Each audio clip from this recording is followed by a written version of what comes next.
Доброе утро, дорогая республика! Как всегда, в 7:00 на телеканале Якутия-24 НВК Саха стартует самая семейная, добрая, полезная утренняя программа «Утро Якутии». Мы поздравляем всех с понедельником, предлагаем присоединиться к нам и в течение часа провести это время с нами. Ну и напоминаем, что в студии Эту неделю будем встречать мы Дарьян Кехова и Павел Танин. Да, наконец-то снова по всем вам соскучился. Ура, ура, даже по тебе тоже. Спасибо. В том числе. Конечно, да, мы, как всегда, подготовили много всего интересного, поэтому ближайшие 50 с небольшим минут оставайтесь с нами, будет все замечательно, тогда у вас день пройдет. У вас не будет тяжелого понедельника, как мы привыкли все всегда думать, что понедельник день тяжелый. Ну и помимо этого, для вас будет уникальная возможность кое-что в подарок для себя получить. Что это будет, мы узнаем в течение эфира.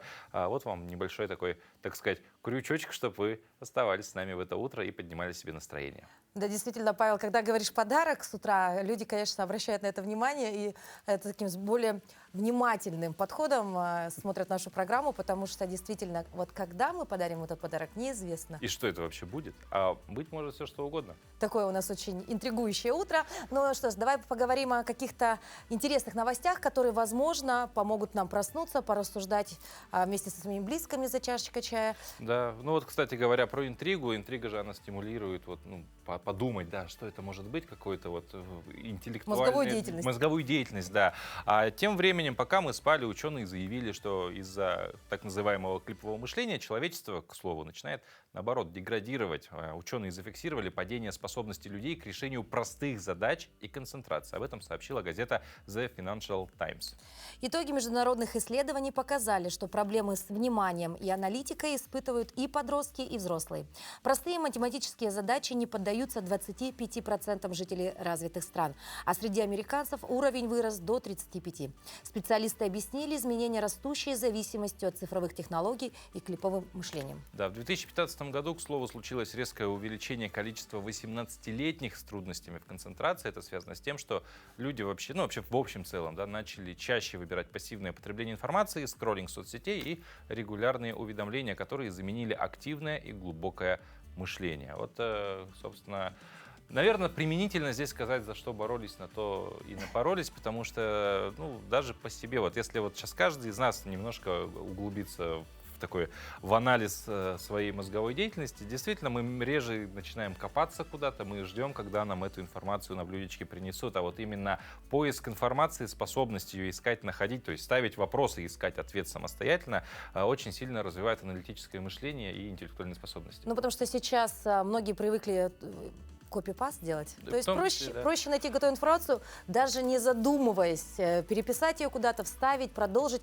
Это даже те самые открытки. Вот раньше, чтобы открытку написать, надо было текст туда вставить, да? Так надо было ручку в руки взять. Как минимум, да, написать, подумать о том, что ты пишешь. Соответственно, разный текст как минимум. А сейчас все проще. Перекидываешь картинки, перекидываешь, даже зачастую не читая, что есть содержание. А содержаться там может все что угодно. Ну и фишенка на торте, я думаю, нейросети, друзья.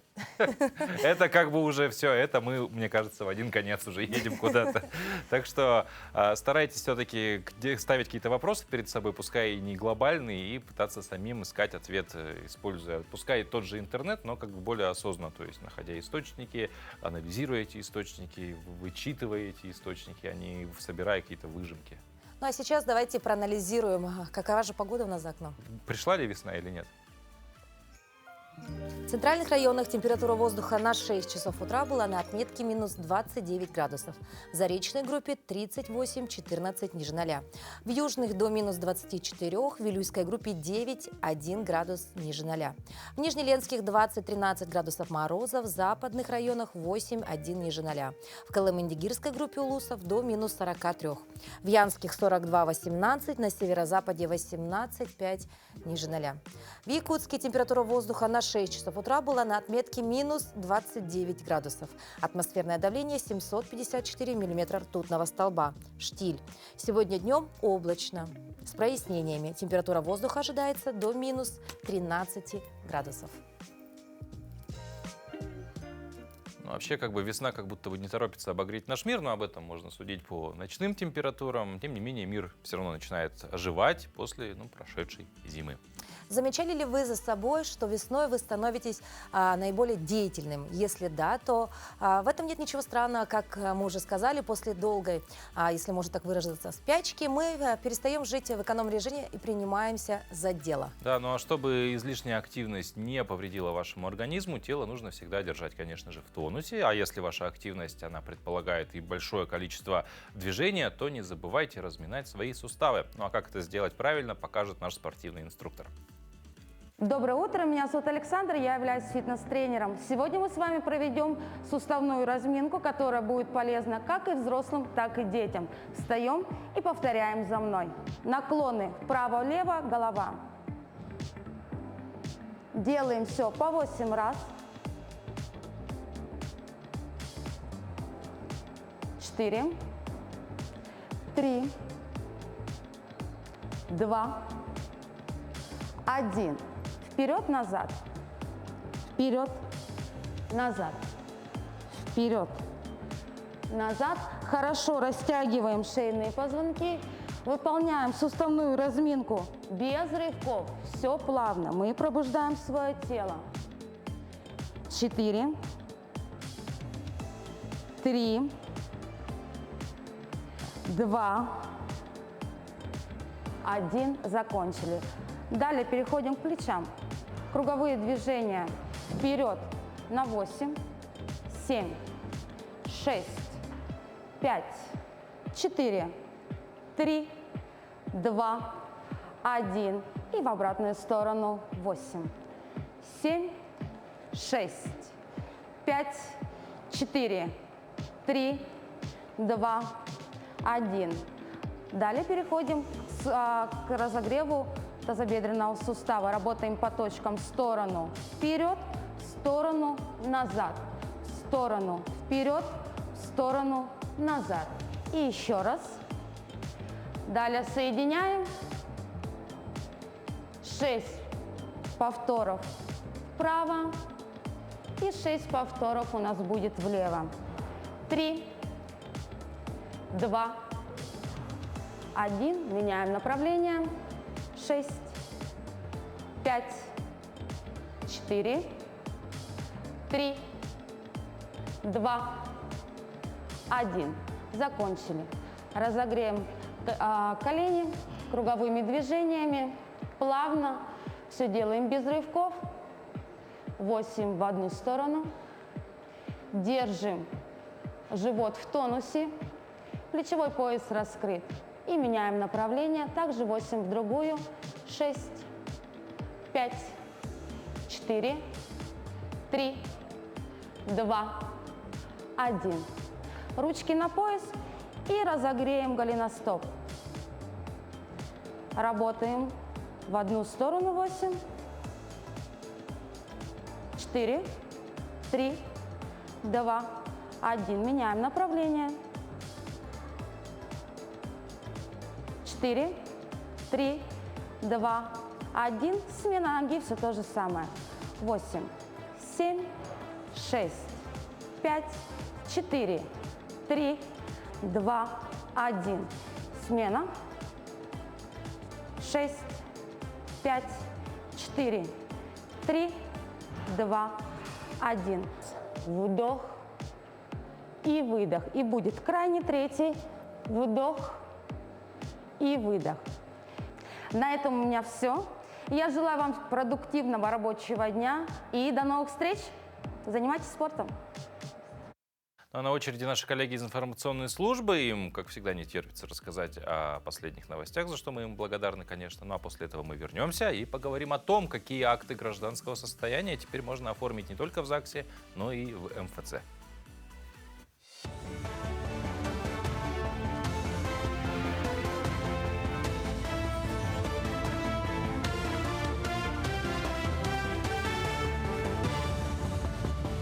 Доброе утро, Якутия. Далее блок новостей. В Якутии пройдут командно-штабные учения экстренных служб по отработке действий при паводках и других ЧС. 18-19 марта в рамках первого этапа будут проверены силы и средства, задействованные в ликвидации последствий паводков. Второй этап посвящен оценке общей готовности к чрезвычайным ситуациям. В местности Усть-Хатын развернут подвижный пункт управления и палаточный лагерь. Запланировано смотр аэромобильных группировок, тушение условного ландшафтного пожара и беспарашютное десантирование с вертолета. Управление Роспотребнадзора по республике информирует, что по данным оперативного мониторинга в целом по республике зарегистрировано 7943 случая острых респираторных вирусных инфекций, что ниже показателя предыдущей недели на 10%. По результатам лабораторного мониторинга за циркуляцией респираторных вирусов за прошедшую неделю в структуре положительных находок отмечается циркуляция вирусов гриппозной и негриппозной этиологии, а также коронавирусов, вызывающих COVID-19. Вводятся ограничительные мероприятия, частично закрыты 53 класса в 17 школах и 26 групп в 17 детских садах. Суммарно тех положительных находок на вирусу гриппа приходится 68% с преобладанием вирусов гриппа А. На вирусу негриппозной этиологии приходится 28%, на коронавирусу 3%. В зависимости от уровня заболеваемости ОРВИ, когда отсутствует более 20% детей в группах или классах в детских образовательных учреждениях, то тогда вводятся точечные карантины. Юные исследователи из Передегистянской школы совершили однодневную зимнюю экспедицию в природный парк «Синяя». Школьники и участники объединения «Сюме» изучали следы животных, исследовали пещеры и проводили биотехнические работы. Эта экспедиция уже 24-й совместный проект школы и парка, направленный на взаимодействие детей с природой и развитие исследовательских навыков. Полученный опыт поможет школьникам в подготовке новых научных проектов для участия в республиканских и всероссийских конференциях. Я участвую в экспедициях уже 4-й год. В биотехнических работах мы оставили сено и ветки для косуль. Также посадили кормушки для птичек. В Гонконге открылся первый официальный магазин российских товаров, сделанных в России. Покупателям предлагается более 1000 наименований продукции. Магазин, расположенный в центре города, ориентирован как на местных жителей, так и на туристов. Открытие магазина – один из шагов в борьбе с подделками российских товаров на китайском рынке, о которой говорилось ранее в январе на фестивале «Сделано в России» в Шэньяне. Российский экспортный центр подчеркивает растущую популярность российской продукции в Китае, одновременно призывая потребителей к бдительности при покупке, чтобы избежать приобретения контрфакта. Ароматы советской эпохи. В историко-производственном музее «Алроса» представили духи времен СССР. Выставка «Красота по-советски» позволит жителям и гостям Мирного окунуться в историю парфюмерии СССР и быта того времени. Впервые здесь выставили парфюмерные изделия от отечественных фабрик, также популярные французские духи 60-х, 80-х годов. Сотрудники музея предложат посетителям блотеры с ароматами советских духов и одеколонов. В экспедиции также есть коллекция женских сумок, шкатулки, журналы мод, поздравительные открытки, одежда, туфли, бижутерия и другое.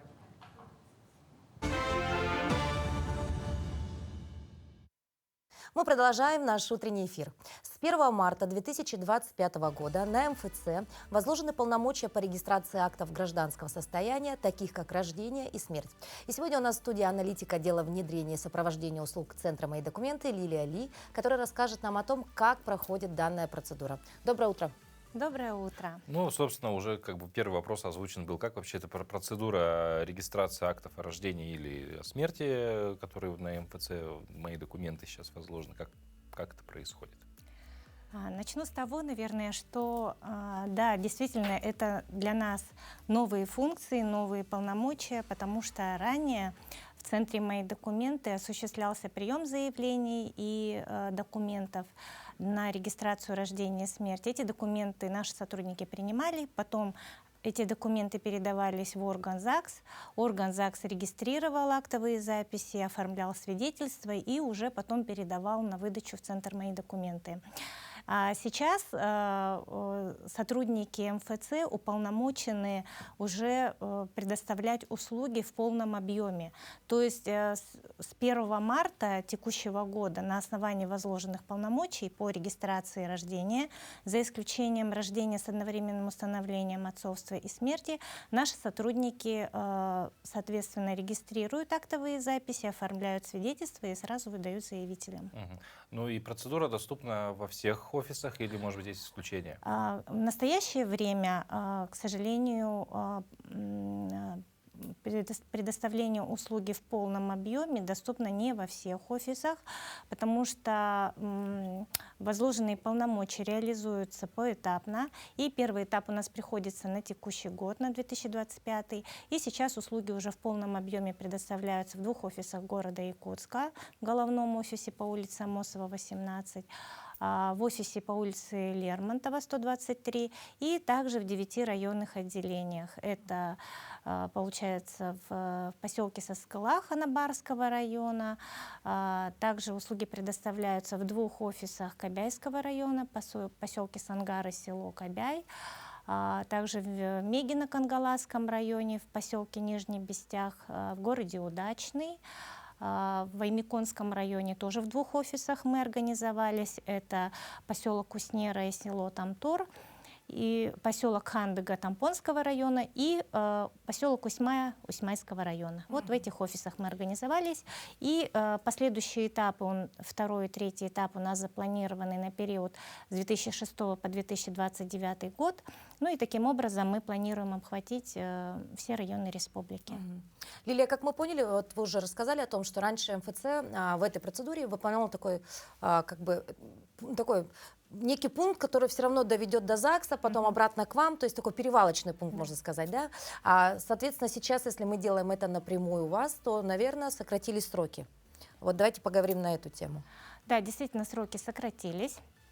Вообще я хочу сказать, что у заявителей есть возможность подать заявление в электронной форме, потому что сейчас в основном медицинские свидетельства о рождении и смерти выдаются в электронном виде, и граждане самостоятельно могут подать заявление, воспользовавшись порталом госуслуг, а непосредственно сервисом рождения ребенка и утрата близкого человека. То есть заявление подается, оно, например, заявители выбирают офис МФЦ, заявление к нам попадает, наши сотрудники регистрируют актовую запись, а заявителям остается только выбрать дату и время для получения свидетельства.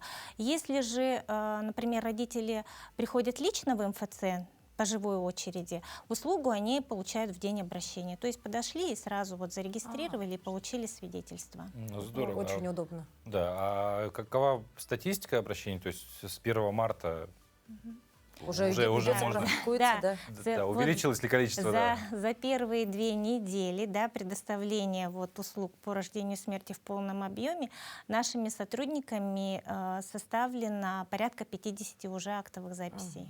То есть практика уже есть. Да, да. А вот есть ли какие-то отличия от регистрации вот ЗАГСа и В МФЦ? целом процедура регистрации, да, актов гражданского состояния в МФЦ не отличается от той, которую производит орган ЗАГС.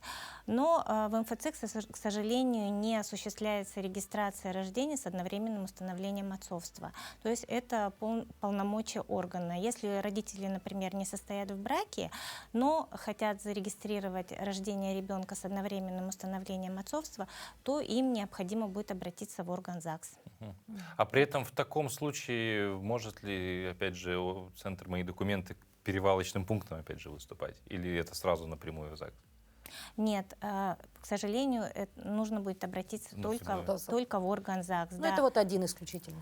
Да, также вот в МФЦ какие есть плюсы, да, в том, что заявители обращаются в МФЦ. Получив свидетельство о рождении в нашем офисе, граждане могут подать заявление сразу, например, на получение дополнительных услуг, да, например, проставить отметку о гражданстве в свидетельстве о рождении ребенка, зарегистрировать его по месту жительства, СНИЛС, ННН, соответственно, дополнительные меры поддержки для семей с детьми, да, и также наши сотрудники могут проконсультировать по услугам, которые предоставляются в электронной форме на портале госуслуг. То есть очень удобно. Пришел, получил свидетельство И все сразу о сделал. рождении, СНИЛС, все сделал полис, пособие оформил и спокойно пошел домой. Да. Это очень удобно, да? А можно ли оформить подобную услугу во время выездного обслуживания, которое тоже предоставляют сотрудники МФЦ? Во время выездного обслуживания, к сожалению, мы не можем оформить услугу сразу, то есть с выдачей свидетельства, так как для оформления этой услуги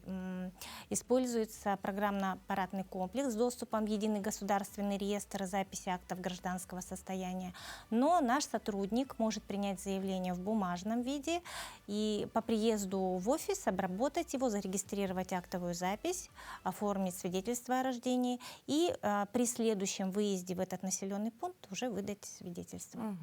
Лия, спасибо большое за подробную информацию. Мы желаем вам хорошего, такого позитивного утра и прекрасного рабочего дня. Спасибо. Да. Ну, как было сказано, что эту услугу тоже, да, можно в онлайн-формате получить. Вообще многие госуслуги сегодня можно получить дистанционно, это удобно, однако в некоторых случаях удобно обращаться и оформлять документы все-таки лично, опять же, например, через МФЦ. Кстати, с осени это будет касаться недавно введенного механизма самозапрета на кредиты, которым россияне активно стали пользоваться, чтобы защититься от посягательств мошенников. С 1 сентября устанавливать и отменять запрет можно будет и через МФЦ. Пока же это можно сделать гражданину самому через госуслуги. Ну и тут мошенники не дремлют. Они начали использовать самозапретный кредит для обмана граждан. Аферисты стали звонить от имени сотрудников госуслуг, уверяют, что запрет установлен неверно. Затем якобы для исправления заявления предлагают перейти по ссылке, которая оказывается фишинговой. И злоумышленники, получив доступ к аккаунту, могут авторизоваться в приложении банка, а затем получить доступ к вашим деньгам. Так что как же все-таки правильно устанавливать самозапрет и почему нужно быть бдительными, расскажем далее. После ввода нового механизма воспользоваться ситуацией пытаются не только опытные мошенники, но и сами граждане. Некоторые люди хотят взять кредит после установки самозапрета, чтобы потом не платить на законных основаниях. Но, как нас заверили в отделении Банка России, по Якутии пока жалоб на подобные случаи ни от граждан, ни от финансовых институтов не поступало. Однако, если даже появилась такая тенденция, как говорят эксперты, это объясняется недостаточной осведомленностью людей о принципах работы самозапрета. Банки и МФО при обращении гражданина за заемными средствами видят сведения о запрете, где указана соответствующая дата.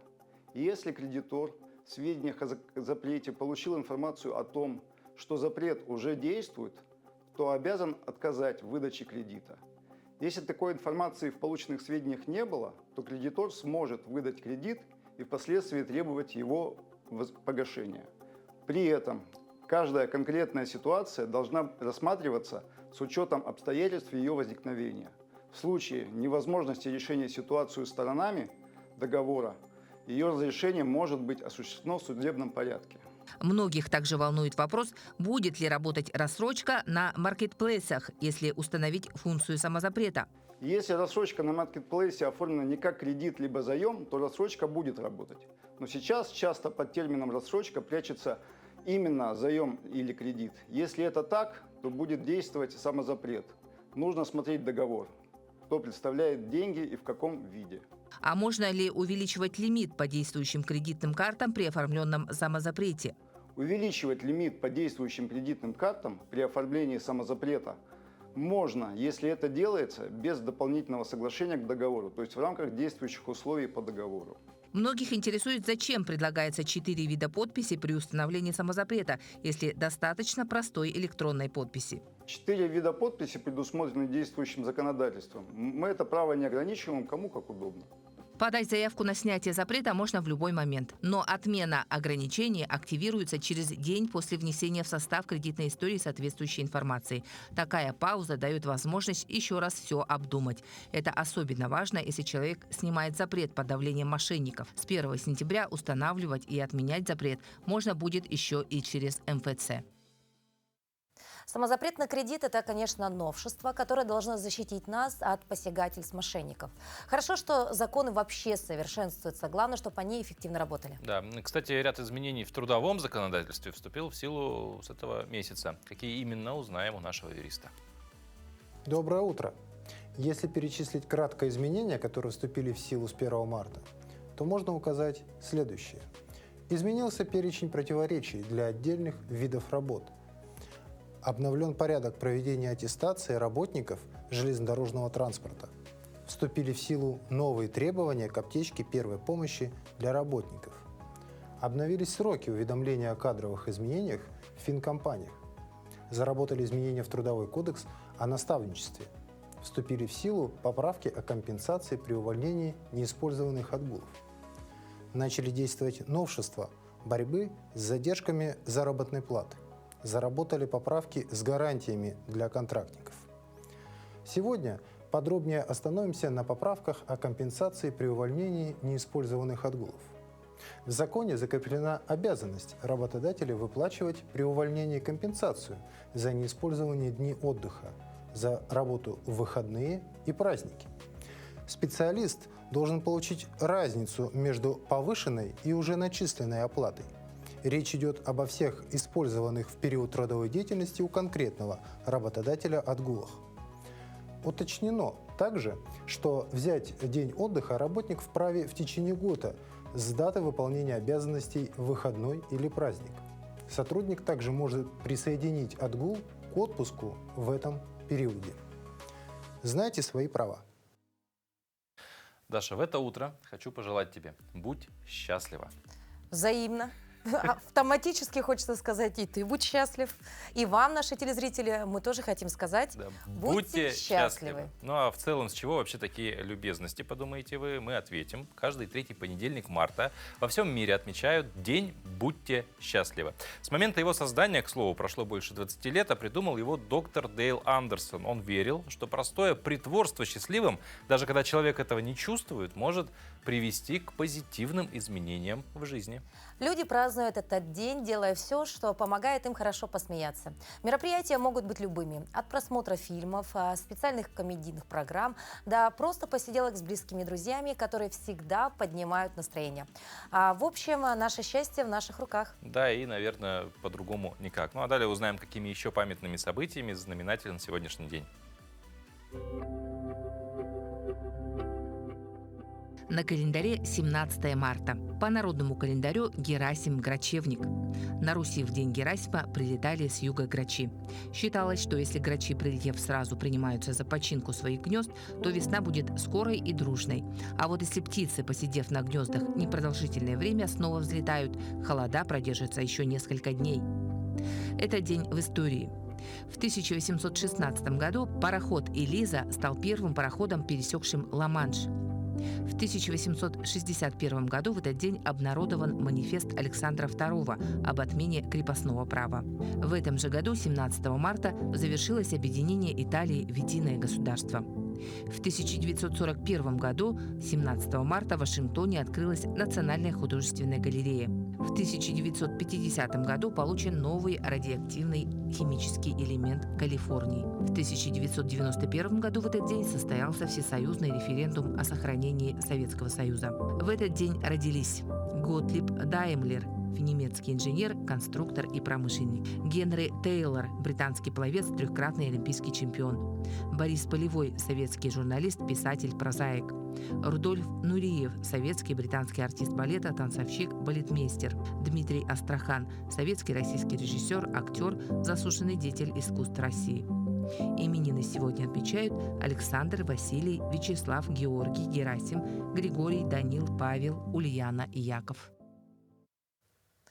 Ну, Паша, вот такие замечательные праздники. Вообще календарный год у нас насыщен различным поводом для того, чтобы быть счастливым. Это все-таки, опять же, возвращаясь к теме сегодняшнего дня. Да. Да, ну, у меня вот именины уже счастье. Ну, а для кого-то счастье – это братья наши меньшие. Да, и тоже как бы это здорово. Но бывает как бы такое, что теряем мы своих братьев меньших по тем или иным причинам. И вот один из таких случаев обернулся, можно сказать, в какой-то степени научным прорывом. Почему? Потому что в Китае женщина по фамилии Сюй решилась на необычный шаг – клонировать своего любимого добермана Джокера, который ушел из жизни в 22 году. Этот пес был не просто питомцем, а настоящим другом, сопровождавшим ее через годы учебы, работы и жизни. Его смерть оставила глубокую рану на душе хозяйки, но Сюй не сдалась. Еще в 2017 году, узнав о возможности клонирования, она начала готовиться. После смерти Джокера специалисты взяли образцы его кожи, и спустя год кропотливой работы на свет появился маленький Джокер, почти точная копия своего предшественника. Те же повадки, тот же взгляд, даже любовь к носкам. Однако Сюй подчеркивает, новый пес – это не замена, это отдельная жизнь, которая помогает ей двигаться вперед. В ее сердце по-прежнему живет память о старом Се Джокере. Вот такая необычная история. Ну, ты знаешь, о том, что определенная любовь такая прям к своим братьям меньшим, ну, заставляет порой идти на такие поступки, а почему бы и нет? Ну, самое интересное, что заранее начала готовиться. То есть это было не какое-то вот решение, скажем так, эмоциональное, что вот ушла собака из жизни, что же делать, а фактически за 5 лет до этого момента уже началась какая-то планомерная подготовка. С другой стороны, и как бы ученым, да, реализовавшим эту идею, наверное, стоит сказать спасибо, что в какой-то степени откликнулись на такой зов. Ну, то есть счастливые ученые, счастлива хозяйка, счастлив маленький Джокер. И мы сидим, это читаем, а вы слушаете, тоже, наверное, счастливы за такую приятную историю. Да. Ну, продолжая тему из мира животных, необычных пассажиров, конкретно домашних оленей, в эти дни доставили из северных районов Якутии. Для участия в оленьих гонках привезли 18 голов рогатых из поселка Тикси Булунского района.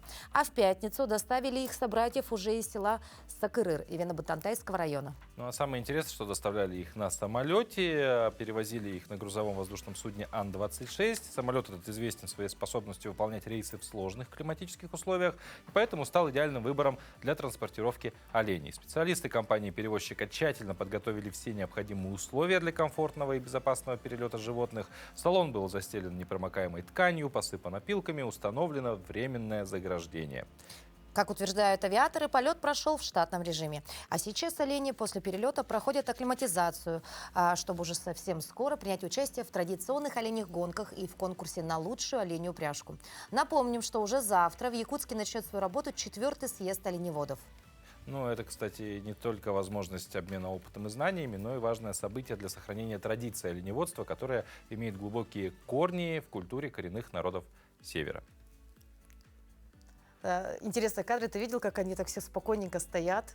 Вот так, знаешь, как по правилам летят, даже не брыкаются, ничего. Просто вот культурно стоят и ждут приземления. Интересно, после посадки через сколько секунд они уже стояли на готовности к выходу. Это я провожу параллели с нами, людьми, когда мы летаем на самолетах. Ну а вообще говоря про оленей, на конец прошлого года на территории Якутии насчитывалось 162 599 голов оленей. Если опустить все детали и контекст, оставить только саму цифру и даже без учета оленей самих, цифра получается внушительная. Помимо этого, она достаточно сложная в плане правильного произношения при склонении. Думаю, вы согласитесь, если мы скажем, что каждый из нас нет-нет, да испытывает трудности при склонении сложных числительных 300, 300 и так далее. Чтобы проблем с этим было меньше, давайте узнаем о простом правиле о склонении сложных числительных. Доброе утро, дорогие телезрители! Мы продолжаем с вами говорить о числительных и об их изменениях по падежам. Надо сказать, что имя числительное, как часть речи, весьма хитро устроенная часть речи. Например, у числительных по структуре выделяется несколько групп. Они бывают простые, сложные и составные. Простые числительные имеют только один корень. Это такие слова, как 2, 3, 4, 1000 или миллион. А вот сложные потому-то и называются сложные, потому что у них два корня. Например, числительное 200. У него два корня. Слово корень 100 и корень 2.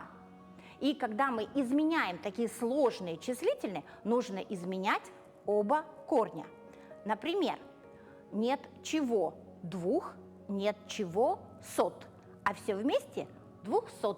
Например, в нашем музее экспонируется более 200 работ. Давайте говорить правильно. Всего доброго! Вот говоря о цифрах, у нас уже 7:33. 7:33. Да, а значит, пора бы уже порадовать и наших телезрителей. Может быть, уже и... Да, почему бы и нет. Ну да, мы говорили в самом начале, что сегодня будет возможность получить подарок. Подарок я держу в руках. Это 2 пригласительных билета на оперу Евгений Онегин, которая уже 21 марта состоится в Театре оперы и балета. И что нужно, чтобы подарок стал вашим? Ну, все как обычно. Для тех, кто смотрит наши эфиры постоянно, это не секрет. Нужно лишь сейчас перейти в наш телеграм-канал. Если вдруг вы еще этого не сделали, вы видите прямо сейчас QR-код на вашем экране. Отсканируйте его, подписываемся на нас. И сейчас наш редактор продублирует вопрос, на который нужно дать правильный ответ. И тот, кто это сделает первым, получает пригласительный. Все очень просто. Вообще очень здорово. Вопрос звучит следующим образом. Кто появляется первым на сцене оперы Петра Ильича Чайковского Евгений Онегин? Это два персонажа, два героя. Кто это такие? Вот вам нужно на это ответить. Самые первые. Внимание!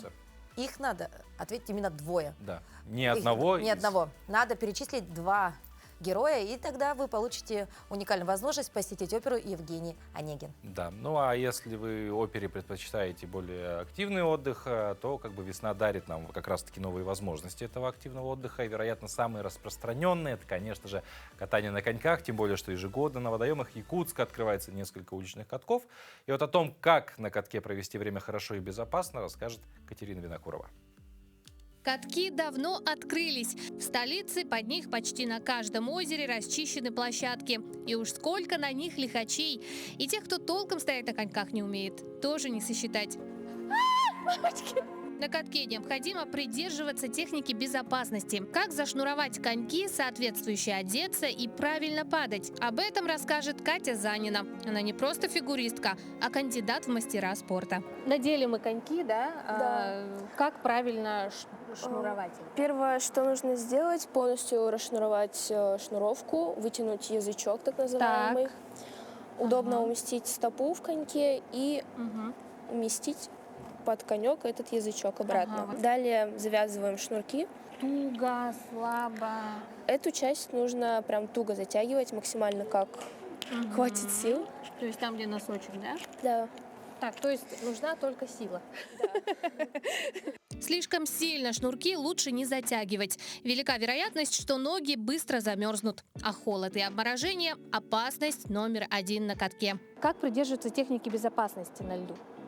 На массовых катаниях, где много людей, поток, все обязательно должны ехать против часовой стрелки в одну сторону. Как-то из потока выезжать не советуется, потому что могут сбить. Все катаются на разном уровне. Кто-то только вышел на лед, кто-то уже профессионально катается. Вот. Если вы первый раз на льду, советую воспользоваться бортиком, Вот не они спеша. по кругу, да? Да, По кругу. не спеша начинать кататься, шагать и постепенно от него отдаляться и уже в свободное плавание, как говорится. Если падения или столкновения избежать не удалось, необходимо научиться правильно падать. Этому, чтобы избежать травм и неудачных падений, учат даже начинающих фигуристок. Что бы ни произошло, нужно обязательно либо на правый бок, либо на левый. Словно вы плывете по льду, то есть на бок упасть, вытянуть левую или правую руку. То есть вот так вот, да? Да, и скользить по льду. льду. Обязательно, по-моему, головной убор. Ну, смотря какой Чтобы, возраст. опять-таки, если упасть, то Да. менее болезненно. Ну, в основном наши маленькие фигуристы, они носят повязки, которые закрывают уши, чтобы их не заморозить. Да, потому что детишки могут активно не тренироваться первое время, могут замерзать на льду. А перед тем, как вывести себя и ребенка на лед, спортсмены рекомендуют, как и перед любой тренировкой, немного размяться. Самый простой способ – немного поприседать. Это разогреет коленные суставы, и они будут как пружинки, что, кстати, поможет вам и удержать равновесие на льду. Середина конька, то есть вот эта часть. На ней мы вращаемся, делаем основные элементы, то есть желательно держать вес в середине стопы. Если на коньке нет зубцов, есть ребра, собственно, вот эта часть конька, внутренняя и наружная.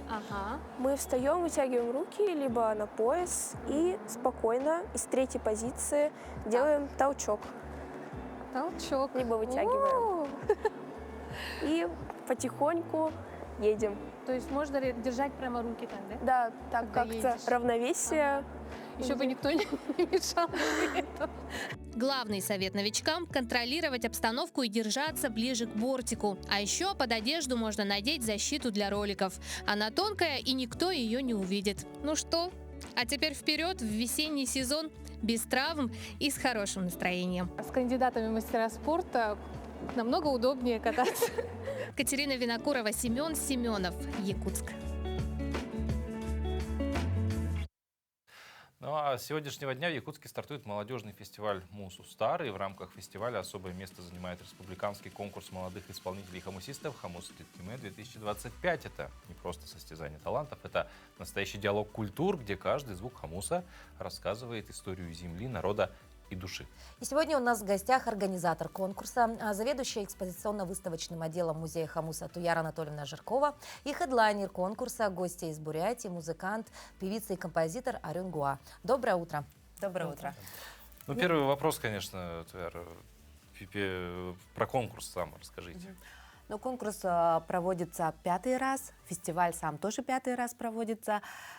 И в рамках этого фестиваля молодые хамусисты, солисты исполняют свою композицию на современном стиле, с музыкой, с подражаниями разных животных, да, с разными сопровождениями. И отборочный тур у нас прошел, 46 участников приняли участие, это очень хорошо. В течение 5 лет это один из лучших показателей. И 10 финалистов отобраны, и сегодня у нас в 4 часа в историческом парке «Россия. Моя история» пройдет финал. Очень интересно. Арюн, ну, добро пожаловать на якутскую землю. Расскажите, пожалуйста, о своих первых впечатлениях и вообще с какими планами приехали все-таки сюда, за победой или за опытом? Я в Якутии уже 2-й раз. Я до этого приезжала в 2022 году в ноябре на фестиваль Алымхо Фест. И когда мне позвонили, пригласили на фестиваль еще снова побывать в Якутии, я была очень рада и, конечно же, согласилась. Я являюсь поклонником культуры северных народов, и я думаю, что якутская культура очень интересная, уникальная, самобытная, и я всегда нахожу здесь особую атмосферу. И у меня уже много друзей из Якутии. Вот. Я являюсь гостем фестиваля, буду членом жюри. И надеюсь, все пройдет замечательно и все будет круто. Мы знаем, что вчера проводили мастер-класс для финалистов конкурса. Расскажите о мастер-классе, чем делились, каким опытом, насколько было интересно тем, кто слушал это. Да, я благодарна гостям за теплый прием, было очень душевно, искренне, открыто. И у меня мастер-класс заключался в раскрытие каких-то секретов и важных моментов в создании песен, создании репертуара, где сочетают традиционную музыку с современной. Мы пробовали петь горловое пение, исполняли. В общем, были и дети, и взрослые. Надеюсь, я была полезной, надеюсь, я рассказала о важных моментах. И все замечательно прошло. Спасибо всем, кто был со мной тогда. Туяра Анатольевна, вот вы сказали о том, что было порядка около 50 конкурсантов. Да. Это хороший показатель, вы отметили, да?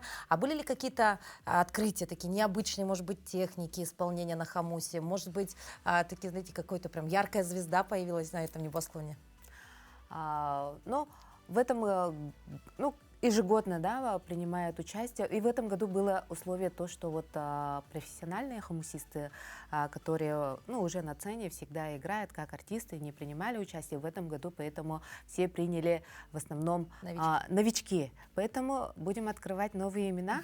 И было очень интересно видеть некоторых ребят, которых я вообще раньше не видела в радарах хамусистов. Да? И я вчера спрашиваю, сколько лет играешь на хамусе? Он говорит, 2-й год самоучка. Это для меня было открытие самоучки, и до финала дойти, это очень хорошо. За 2 года. За 2 года, да. Но это тоже замечательный показатель. Значит, мир хамуса доступен многим. Главное было бы желание, правильно? То есть не обязательно даже и музыкальное образование получать. Если все-таки это твое дело, можно достичь таких вершин. Арюна, вы являетесь вокалистом группы Нукер. Как вы пришли к этому жанру? Ведь это, если мы не ошибаемся, этно-рок, правильно? Да. С детства люблю слушать рок-музыку. Это русский рок и зарубежный рок. И, конечно, когда я начала заниматься традиционной музыкой, исполнением на традиционных инструментах, конечно, была такая мечта соединить эти два стиля, два направления. И, наконец-то, это произошло. 2 года назад мы создали эту группу. В принципе, за эти года мы дали уже 4 сольных концерта, стали хедлайнерами фестиваля «Мир Сибири», «Таврида Арт», и во Владивостоке на Восточном экономическом форуме представляли Бурятию. Вот. И самое главное — гореть желанием, да, создавать, вдохновляться и не бояться экспериментировать.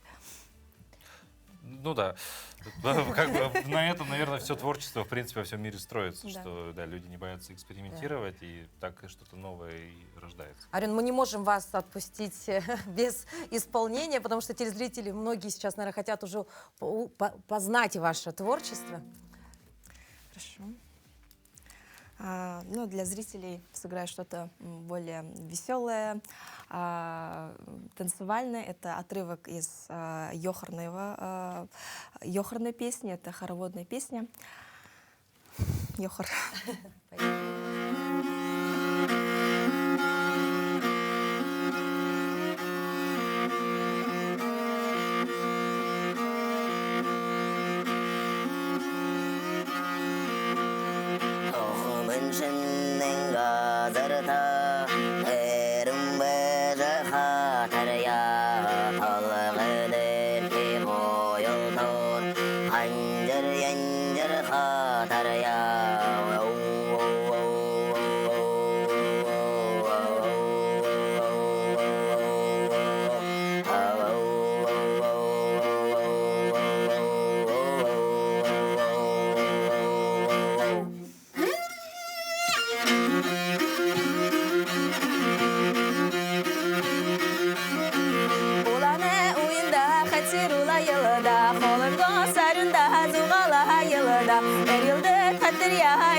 Сашин морендо, эрот бен залушу, ерет наша наданда.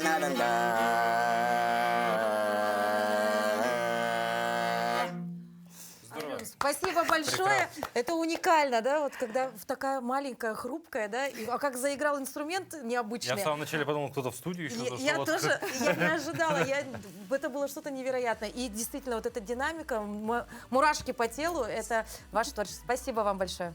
Ну и желаем, конечно, чтобы фестиваль прошел замечательно, здорово, а вам просто дальнейших успехов в вашей деятельности, как творческой, так и еще раз творческой.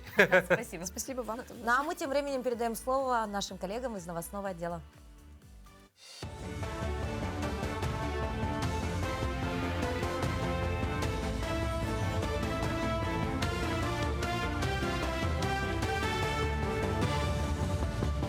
Мы продолжаем рассказывать о самых заметных событиях в республике, стране и мире. В России за первые 2 месяца этого года введено более 21 миллиона квадратных метров жилья, что на 3,8% превышает показатели аналогичного периода прошлого года. Значительный рост наблюдается в сегменте индивидуального жилищного строительства на 11%, достигнув 16 миллионов квадратных метров. Только в феврале введено 10 миллионов квадратных метров жилья, что на 22,9% больше, чем в феврале прошлого года. Это позитивная динамика после небольшого спада в 2024 году, когда жилья сократился на 2%.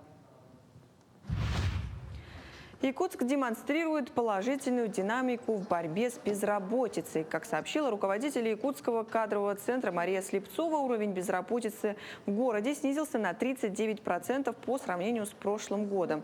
Этот успех стал возможен благодаря реализации региональных проектов, направленных на повышение занятости населения. Ключевую роль в трудоустройстве якутян играют ярмарки вакансий и специализированные семинары, которые помогают соискателям найти работу и получить необходимые навыки. Кроме того, активному поиску работы способствует портал «Работа России», где представлен широкий спектр вакансий. На сегодня у нас состоит на учете 1021 человек в поиске работы, да, из них 616 – это безработных граждан. И на сегодня по городскому округу город Якутск у нас 1418 вакансий там. Из них, если посмотреть, наиболее востребованы – это для служащих. У нас, значит, вот важное нововведение в законе о занятости – это индивидуальный план содействия занятости. И на основании данного индивидуального плана у нас составляется и предоставляются, оказываются меры государственной поддержки.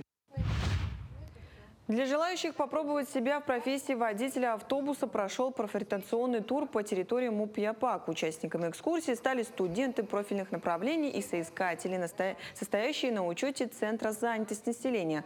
Им показали современный автопарк и рассказали о преимуществах работы водителя.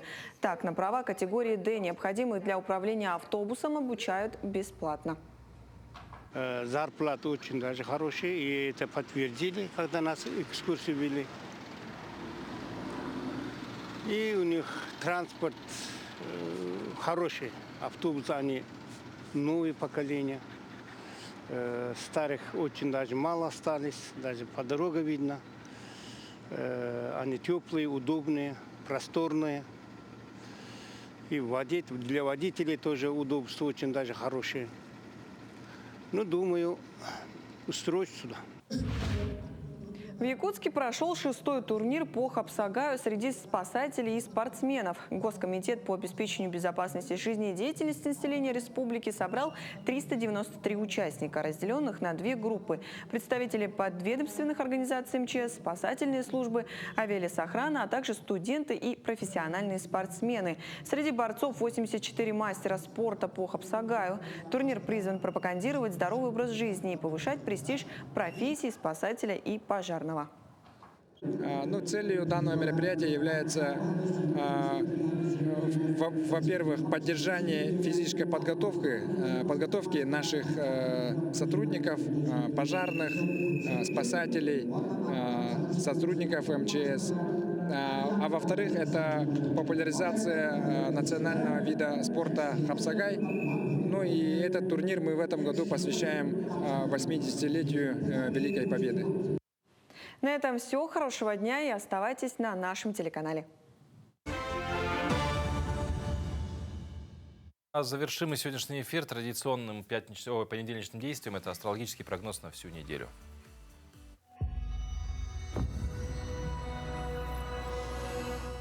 Овен. На этой неделе появится возможность разгрести текущие дела, улучшить отношения с коллегами и привести в порядок бумаги, до которых раньше не доходили руки. Прислушайтесь к интуиции. Она может подсказать изящный выход из затруднительного положения. В выходные чувство усталости, скорее всего, пройдет, и ваше восприятие окружающего мира изменится к лучшему. Телец. Начало недели принесет немало удачных возможностей, которыми важно будет успеть воспользоваться. Воплотить ваши планы в жизнь помогут проверенные союзники. Середина недели подойдет для изучения нового. Конец недели тоже сложится удачно. Вы преуспеете на работе и в личной жизни. Близнецы. Без особых сомнений притворяйте в жизнь ваши планы и идеи, даже если в них никто, кроме вас, не верит. Ситуация может способствовать принятию серьезных и ответственных решений. Зато вы достигнете заветной цели.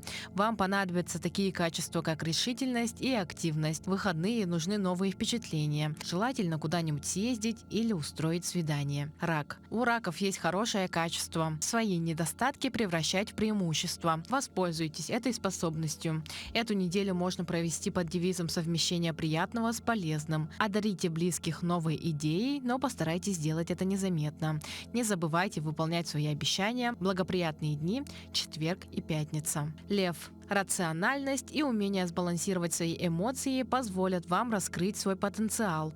Наступает время перемен, поступит много интересных предложений по работе.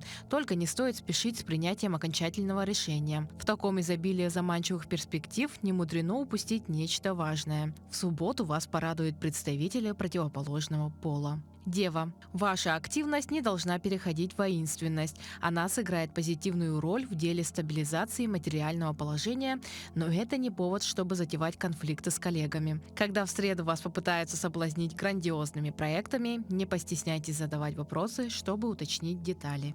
Весы. Для вас наступает интересная неделя, когда можно активно и с удовольствием поработать и устроить свою личную жизнь. Энергия бьет ключом, поэтому вам многое будет удаваться. Ситуация, возможно, потребует от вас высокой работоспособности. Новые люди могут сыграть существенную роль в вашей жизни и реализации ваших идей. Пятница – самый удачный день. Скорпион. Вы можете хорошо заработать и получить даже больше денег, чем ожидали. Не лишним будет заняться аналитикой. Сейчас весьма плодотворное время. Старайтесь тщательно анализировать происходящие с вами события и не предпринимать непродуманных действий. Стрелец. Наступает непростая неделя, так как накопилось много дел, которые лучше выполнить не откладывая.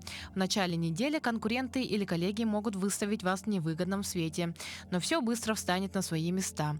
Некоторые неувязки в делах не станут препятствием. В середине недели все обстоятельства изменятся в лучшую сторону. Козерог. На работе у вас могут возникнуть новые творческие идеи, которые быстро воплотятся в жизнь. Отношения с коллегами наладились, это создает положительную атмосферу в коллективе.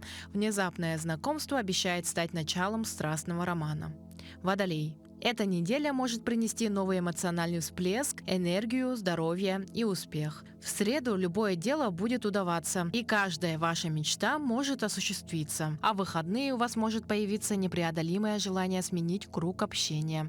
Велика вероятность появления близких по духу людей. Рыбы. Бремя ненужных обязательств спадет с ваших плеч. Во вторник события могут принять совершенно не тот оборот, которого вы могли ожидать. Наиболее значимым днем недели может оказаться четверг. Только четко определите, чего вы хотите достичь в ближайшее время.